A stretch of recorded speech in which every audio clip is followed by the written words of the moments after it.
Assalamualaikum warahmatullahi wabarakatuh. Kembali kita bertemu pada video pembelajaran tema 2, selalu berhemat energi, subtema 1, muatan pelajaran bahasa Indonesia, KD 3.2 dan 4.2. Sumber energi. 3.2 Mencermati keterhubungan antar gagasan yang didapat dari teks lisan, tulis, atau visual. 4.2 Menyajikan hasil pengamatan tentang keterhubungan antar gagasan ke dalam tulisan. Berikut ini cara membuat peta pikiran. 1. Pastikan tema atau topik utama terletak di tengah.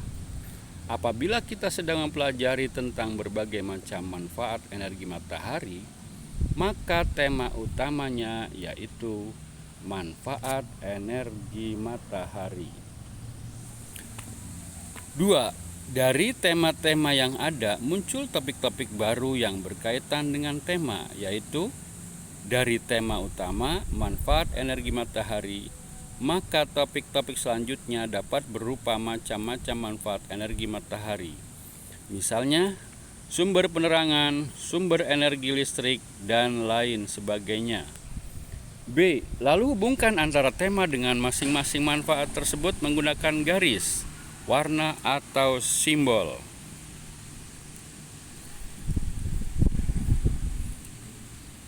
3. Jika ingin lebih lengkap, silakan tambahkan penjelasan yang masih berkaitan dengan tema atau topik. Di samping terdapat contoh penjelasan tambahan tentang manfaat energi matahari. Perhatikan gambar di tengah-tengah merupakan gambar matahari. Sumber penerangan membantu proses fotosintesis pada tumbuhan. Ketiga, sumber vitamin D membantu proses pengawetan makanan, membantu proses pengeringan, sumber energi listrik. Keempat, jika sudah memahami konsep dasar peta pikiran, silakan dapat mengkreasikan peta pikiran yang dibuat. Disajikan beberapa contoh peta pikiran yang sudah dikreasikan dengan beragam bentuk, warna, maupun simbol. Hasil kreasi tidak boleh membingungkan, harus tetap mudah dibaca dan dipahami. Perhatikan contoh gambar di samping.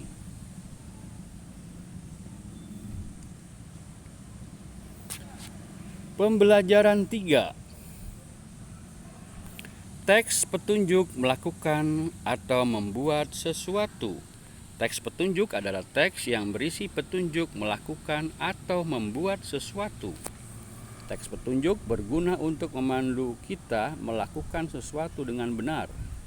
Hal yang perlu diperhatikan ketika membuat teks petunjuk: A. Singkat, padat, dan informatif. B. Langkah-langkah diberikan itu harus urut dan sistematis. C. Langsung menuju kepada hal yang akan dilakukan. Teks petunjuk membuat kincir sederhana dari bahan kertas atau plastik. Ikuti langkah-langkah pembuatannya di bawah ini. Kincir angin dari kertas. Alat dan bahan: 1. Lidi atau sumpit kayu. 2. Gunting. 3. Lem. 4. Kertas berbentuk persegi. 5. Jarum atau pin atau paku payung. Langkah-langkah pembuatannya: ambil kertas lalu ikuti instruksi pada gambar.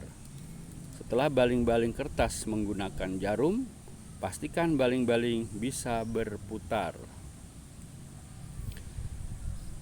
Berikutnya adalah teks petunjuk membuat kincir sederhana dari bahan kertas. Ikuti langkah-langkah pembuatannya di bawah ini. Kincir angin dari plastik. Alat dan bahan: 1. Botol plastik bekas. 2. Gabus bekas tutup botol. 3. Lidi atau sumpit. 4. Gunting. Langkah-langkah pembuatannya: gunting botol plastik menjadi 4 bentuk persegi untuk baling-baling. Buatlah 4 sayatan sepanjang baling-baling plastik. Atur agar jaraknya sama. Masukkan baling-baling ke dalam setiap sayatan tersebut. Pasang sumpit atau lidi di bagian tengah gabus. Kincir siap digunakan. Tambahan, potongan bagian dasar botol, buat 2 lubang di sisi kanan dan kiri badan botol. Masukkan dan pasangkan baling-baling plastik ke dalamnya.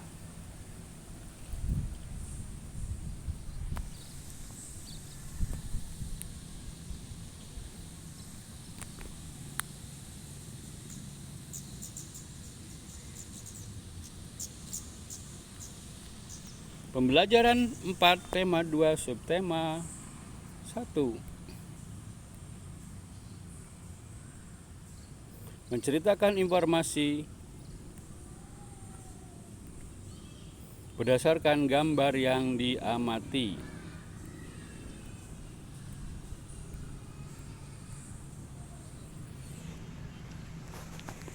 Satu, informasi juga dapat diperoleh dari gambar. Informasi dapat diceritakan dengan menjelaskan bagian-bagian gambar secara detail dan terperinci. Selanjutnya, sampaikan juga gagasan pokok sesuai dengan gambar.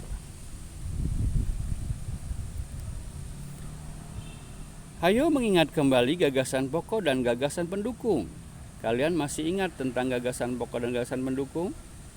Setiap bacaan biasanya terdiri atas beberapa paragraf. Setiap paragraf memiliki gagasan pokok yang diperkuat oleh gagasan pendukung. Gagasan pokok adalah ide utama yang dibahas dalam suatu bacaan. Bisa berupa kalimat inti atau pokok paragraf. Gagasan mendukung adalah uraian atau tambahan informasi untuk gagasan pokok.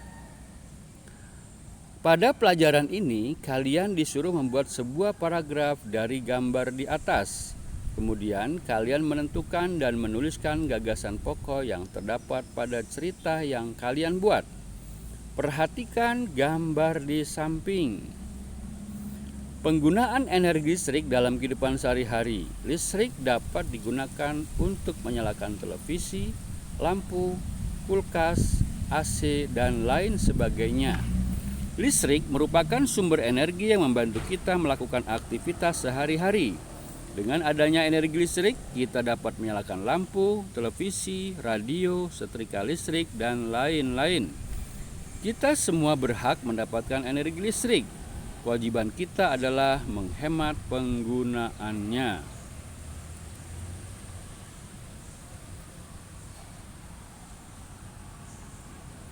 Pembelajaran 6. Minyak bumi merupakan sumber energi yang mengandung peranan penting dalam kehidupan sehari-hari. Manusia dapat melakukan berbagai aktivitas dan rutinitas karena dukungan dari minyak bumi. Gambar tersebut menunjukkan aktivitas yang dilakukan manusia sehari-hari, di mana seorang perempuan menjemur pakaian, kemudian seorang pria berolahraga di alam terbuka. Perhatikan gambar di samping. Adakah kalian tahu gambar di samping? Ya, benar. Gambar tersebut adalah simbol minyak bumi. Minyak bumi memiliki peranan yang sangat penting dalam kehidupan umat manusia. Sumber penemuan minyak bumi ditemukan melimpah di beberapa bagian negara seperti Arab Saudi, Irak, Iran, Amerika, dan beberapa negara di Asia seperti Cina dan Indonesia. Minyak bumi telah menjadi konsumsi masyarakat dunia dan mempengaruhi tingkat ekonomi secara langsung. Jadi apa saja manfaat minyak bumi? Perhatikan gambar di samping.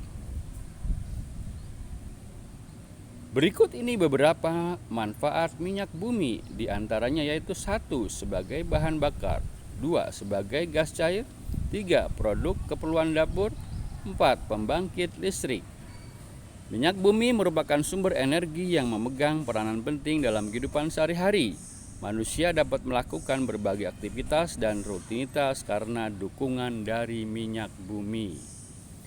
Demikian video pembelajaran pada kesempatan ini. Terima kasih. Assalamualaikum warahmatullahi wabarakatuh.